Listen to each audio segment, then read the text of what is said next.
Voilà, bonjour à toi, moi c'est Lulus depuis le Japon, bienvenue dans cette nouvelle capsule de commande en R.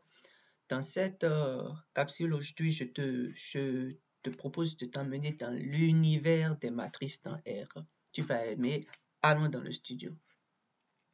Alors voilà, pour créer une matrice dans R, comme tu peux t'en douter, on utilise la fonction matrice. Une matrice en réalité, c'est un tableau qui a deux dimensions qui permet de synthétiser certaines informations. Donc sans plus tarder, on va créer notre première matrice. Regarde, pour créer une matrice dans R, c'est tout simple. On utilise la fonction matrice. Ça y est.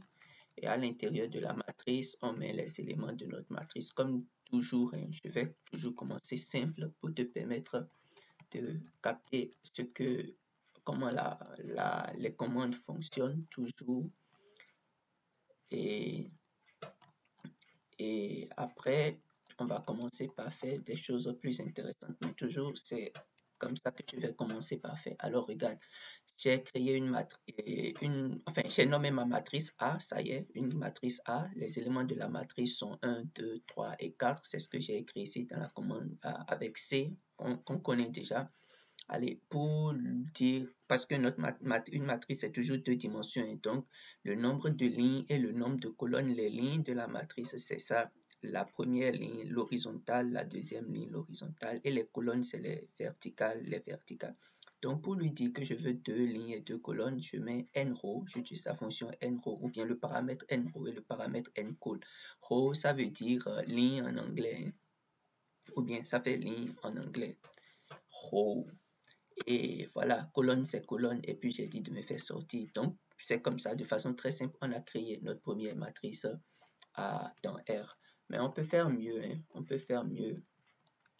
Je vais faire pareil.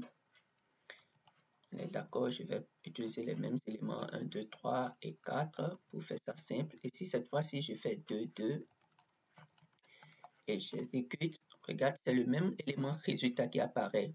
On est d'accord? Cette fois-ci, j'ai mis simplement 2 et 2. En écrivant 2 et 2 sans mettre n row, n colonne, le nombre de lignes, le nombre de colonnes, R, lui, comprend déjà que je suis en train de lui dire que je veux que le nombre de lignes soit 2 et que le nombre de colonnes soit aussi 2. R comprend ce langage-là. Donc, tu n'as pas forcément besoin de tout le temps écrire n row, n col. Je peux faire mieux, R, on va garder nos mêmes éléments et je mets cette fois-ci, je mets seulement 2.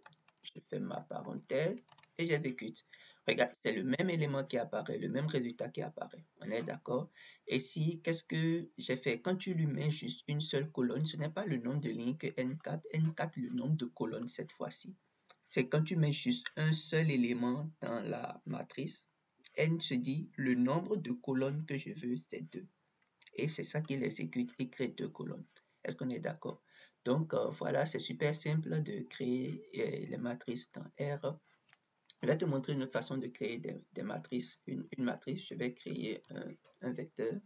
Je vais appeler ça élément puisque, voilà, je vais créer un vecteur que j'appelle, que je mets quelques éléments dedans, comme ça. Je dis 2, 5, 8 et 1. Et je crée ce vecteur. Je l'appelle élément.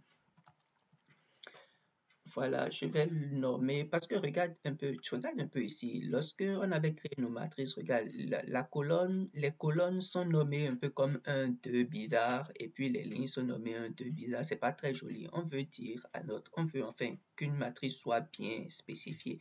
Donc c'est ce que je vais faire. Je vais écrire les noms pour les colonnes et je vais écrire les noms pour les lignes. Mais je commence d'abord par les lignes. Je vais écrire les noms pour les lignes. Je vais appeler ça nRow.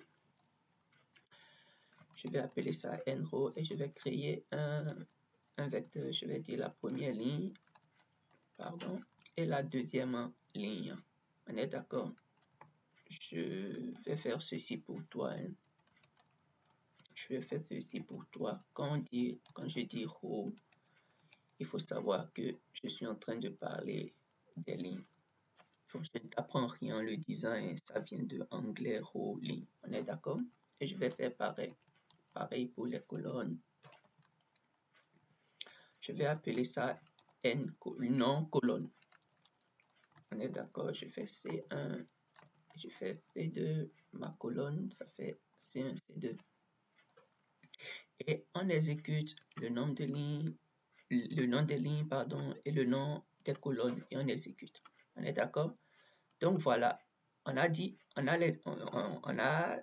enfin, j'ai spécifié les éléments que je veux à l'intérieur de ma matrice, le nom des lignes et le nom des colonnes. On est d'accord? Donc je suis prêt maintenant à créer ma matrice. Je vais l'appeler B, et comme on peut s'en douter, notre super fonction tout simple matrice, je lui dis les éléments de la matrice, c'est ça. Je vais écrire, c'est pas un, je l'écris comme ça, le nombre de colonnes égale à 2. Ah wow, ça c'est quelque chose de bien que je vais te montrer.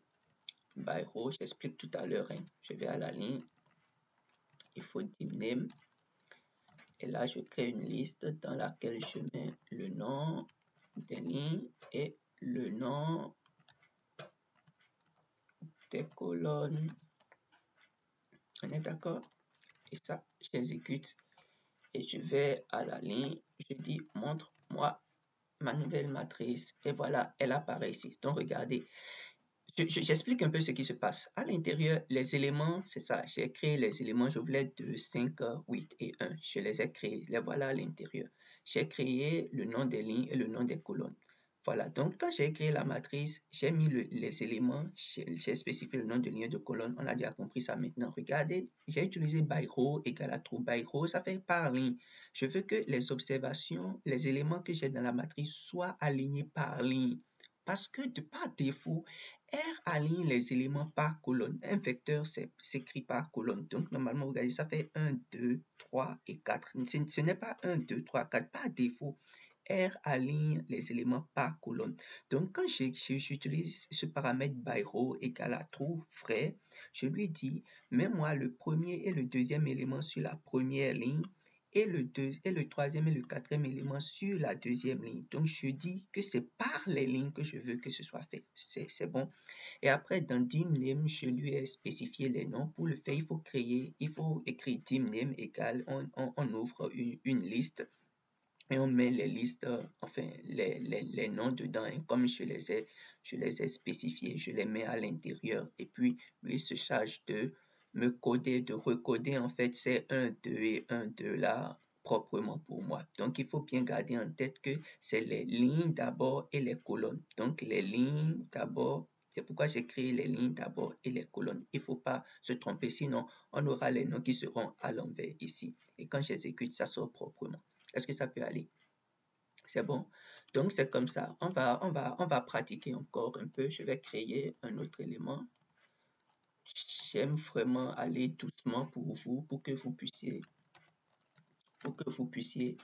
comprendre les éléments. Donc, c'est pour ça que cette fois-ci, je vais créer de 1 à 9. On a déjà utilisé cette notation et je suis sûr que on s'en souvient déjà. Si vous n'avez pas vu, il faut regarder. Si vous ne savez pas, il faut regarder une autre vidéo. Je ne vais pas revenir sur ça.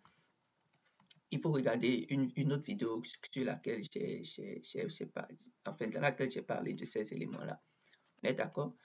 Et puis, bon, qu'est-ce que je me propose de faire ici? Je vais créer une matrice pour des riches. Bon, sur les lignes, je vais mettre le nom des individus, le nom de quelques individus. Je prends quoi au brifomètre? Je prends Albert. Je prends le nom de mon ami Vicky. Je prends aussi le nom de Clara. Voilà, donc ça va être la matrice des... Enfin, les lignes. On est d'accord? Je vais faire pareil pour les colonnes. Je fais pareil pour les colonnes. Et regardez, puisqu'il s'agit des riches, on va dire qu'ils ont une entreprise. Là, je suis en train d'amener le concept à la vie. Hein.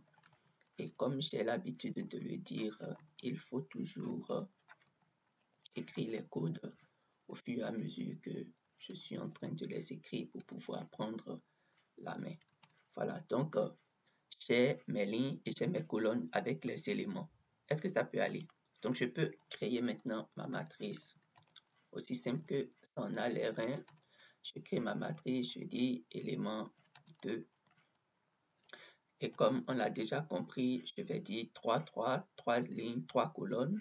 Ok, je dis by row. Cette fois-ci, je vais lui dire false. je veux que les éléments soient alignés par colonne. On est d'accord? Et je vais dans Div Name et je crée ma liste avec toujours les noms, les lignes d'abord. Donc,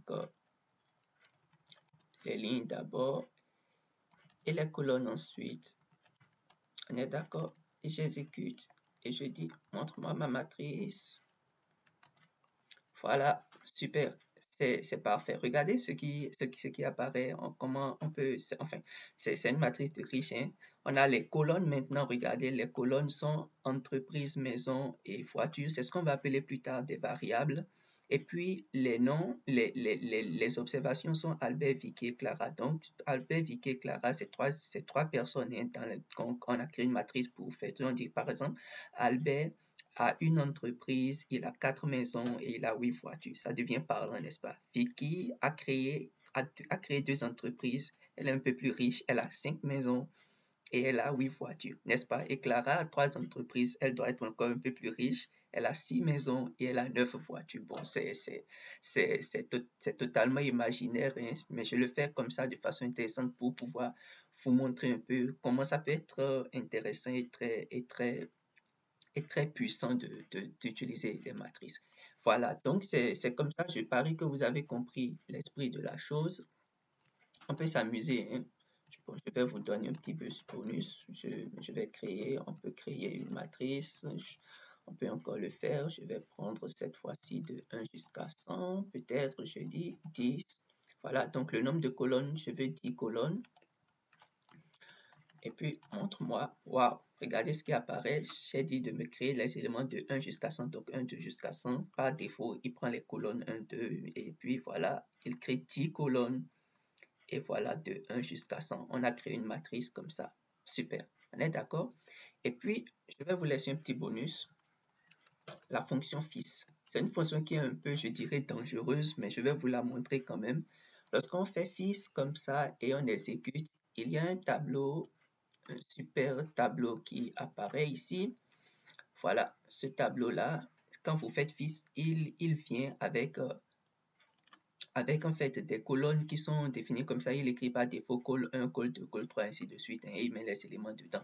Si vous avez envie de changer le nom d'une colonne, il suffit simplement de cliquer sur la colonne. Vous voyez, il y a cette fenêtre qui apparaît. Si je vais appeler la première colonne, par exemple, première, je le fais comme ça et puis je lui dis que c'est un caractère. Enfin, non, non. Ici, c'est pour dire que les éléments que nous avons dans la colonne sont des numériques. Bon, ici, c'est des chiffres, hein, donc on le laisse comme ça et puis je valide et ça fait première. Bon, je sais pas, je vais prendre peut-être la 6e colonne.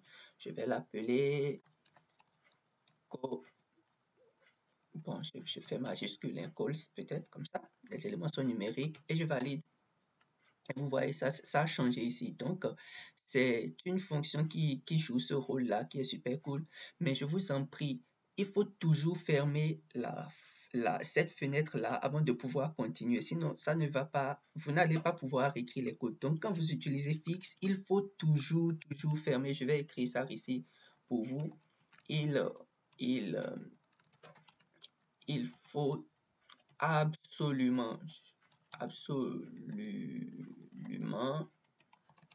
faut absolument fermer la fenêtre, hein, pardon, la fenêtre de fixe, hein,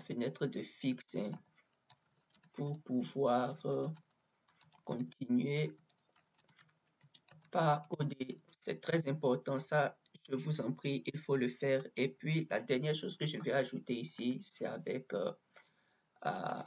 un point d'interrogation et matrice dedans. Si vous exécutez cela, vous avez la fenêtre qui s'ouvre ici dans l'aide qui vous dit tout ce que vous devez savoir sur les matrices. Néanmoins, je serai là demain pour continuer par vous donner encore quelques petites astuces, des choses qui vont vous permettre d'asseoir des bases qui sont saines et pour pouvoir faire de belles choses. Je sais que vous pouvez le faire. J'ai confiance en vous. C'était Lulus depuis le Japon. Merci.